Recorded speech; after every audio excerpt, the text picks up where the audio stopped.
Oh, I know, you're so cute. You just want to give me kisses. Hi, everyone.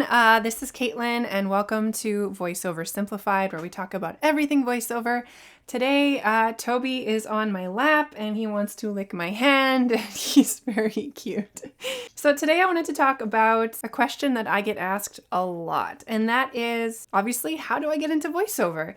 I'm often asked, is it hard to get into voiceover? What does it really take to get into voiceover? What are my first steps? I don't know what to do first. So I wanted to create a resource that I can just send people a link to, and they can watch it, and it can help them kind of understand my take, at least, on what they can do as far as first steps. So today has been a kind of a cold, dreary day, so I'm all warm in my cozy clothes and my little pup is keeping me warm. So first of all, before I get into it, there's a big caveat to this, and that is that the journey into voiceover looks so different for everyone.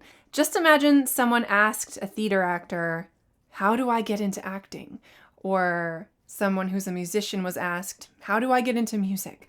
I mean, there's so many different ways to get into those creative endeavors. And while voice acting is a form of artistic expression, it's definitely different on many accounts because it's more of a service-based thing to get into. And the road to getting into being a full-time voice actor is vast. So these are my tips. These are things I recommend. You could talk to 10 different voice actors and get 10 different responses. So just remember that. But I'll start with pillars that I think most voice actors would agree on. So when people ask me, how hard is it to get into voiceover? Well, it's hard, it's like any freelance creative endeavor. I'm not going to sugarcoat things for you guys today. Voiceover is 100% a self-starter, freelance creative endeavor. The buck starts and stops with you. You know what I mean? So above all, you are a small business owner. Nobody's going to be handing you work. You need to go and find the work. So it's not something like you can, if you work for an ad agency as the web designer, you come in and you do your work and you're given the work. This is not like that. So you have to be out there getting your work always. If you look at being a freelance copywriter, a freelance illustrator, freelance graphic designer, it's all in that same vein. You could probably talk to any creative freelancer and they'll tell you, it's tough. The first few years, especially as you're building your client list and everything, it's hard and you have to have something in you, like a burning purpose to keep going at it and keep putting yourself through it. We're a glutton for punishment. It is a service-based small business, and I would look at it as a service that you provide. It's a business-to-business service, a B2B company. Be yourself. So I wouldn't look at it in the same way as traditional acting and stuff where people are creating art. People may disagree with me on that, but as far as voiceover is concerned, I would look at it like you're starting your own business and you need to provide a service to other businesses. So with that in mind, because you're starting a business, you need a viable product to sell. And what is that product that you're selling? It's your skill set as a voice actor. So in that sense, you need to establish a foundation, which is your training and your skills. So you have to hone your craft. You need to be good at your craft so you have something worth selling. You know what I mean? So if somebody wanted to be a plumber or an electrician, they wouldn't just buy a wrench and a bucket and show up door to door and say, hey, let me do your plumbing. You have to go to school so that you know what you're doing. You can't just buy a tool and say you're open for business. That wouldn't be good because, you'll get the old 0 stars on Yelp. Nobody will be recommending you if you don't know what you're doing. I can't help but feel like I'm woefully unprepared for this. So first things first, you need to spend time coaching, one-on-one with a coach. You need to be learning, reading, practicing, taking webinars, listening to podcasts, connecting with other voice actors, and finding out what they recommend. And coaching, of course, costs money. So this would be a startup cost, right? You are starting a business, so you need to have some cash to invest in yourself, invest in your business. You gotta spend money to make money. So actually, I spent as much money training and coaching and getting into VoiceOver and my audio setup as I did going to college for 2 years to become a web designer. I heavily invested in my skills and my audio setup because I didn't want to be at a disadvantage in the marketplace. I wanted to have a very good, viable product to sell, and that has served me extremely well, and that's what I would recommend other people do. So in 2019, I created my studio. I created a vocal booth. I got my Neumann TLM 103 microphone, my studio monitors. I got everything all set up.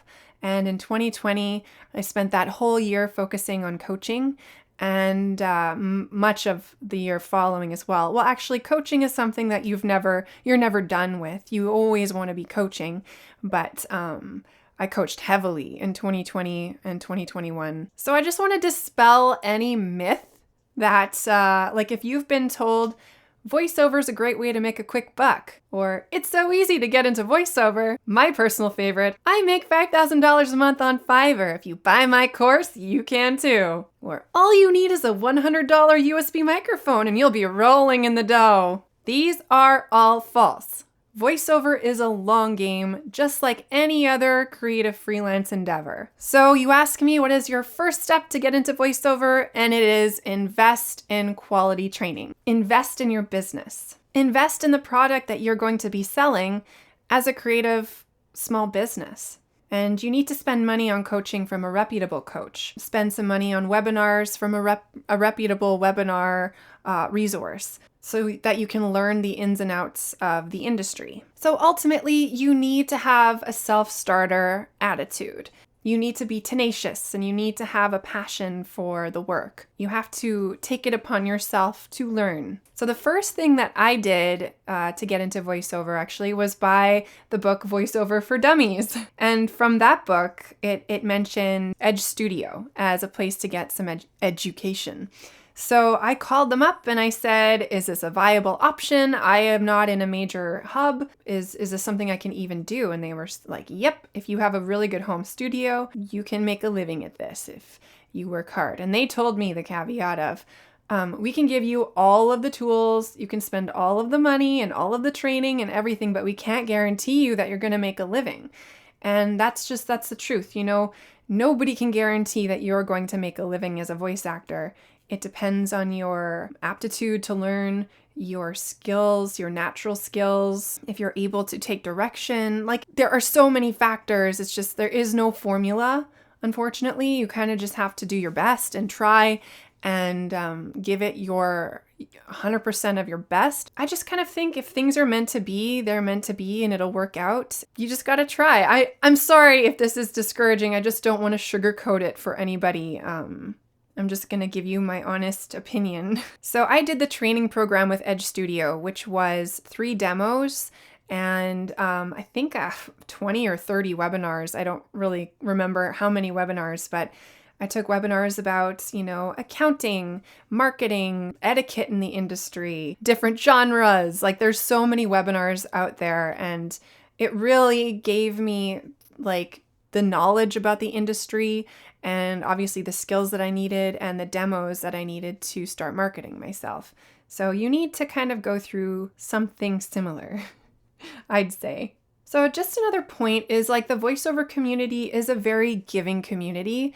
People will take the time to talk to you about the industry, but my advice is that you need to do the work and be a self-starter. Personally, I'm much more apt to want to help someone talk to somebody who's done the initial work themselves because it's respectful of my time. I would really rather help someone narrow down their next step, but appreciate that they've done some work themselves. So if they're like, hey, well, I've done some looking into this, there's this training course with this company and this training course with that company. What have you heard about either one? There's this coach I've been talking to and this coach I've been talking to. Can you suggest which one might be reputable or which is better, this book? Or can you speak to which resource might be better? Something to just show some personal responsibility, some personal gumption and that you're serious and you're a self-starter, because that's so impressive that you've already taken the time to look on your own.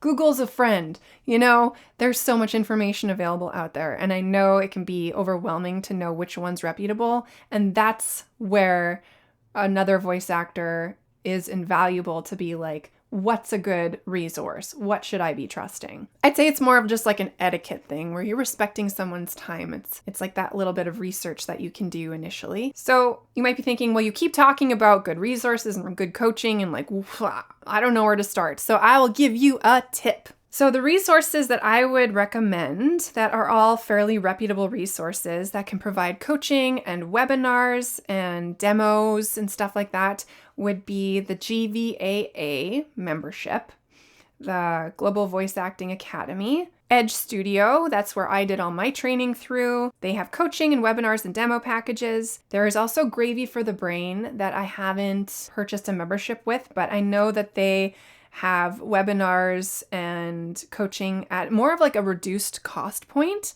So that might be something that you look into. I actually don't know if they have demo packages, but I do know they offer coaching and lots of webinars. And then there's also World Voices. 100%, I will always recommend that somebody new to the industry spend $100 for a 1-year membership for Wovo.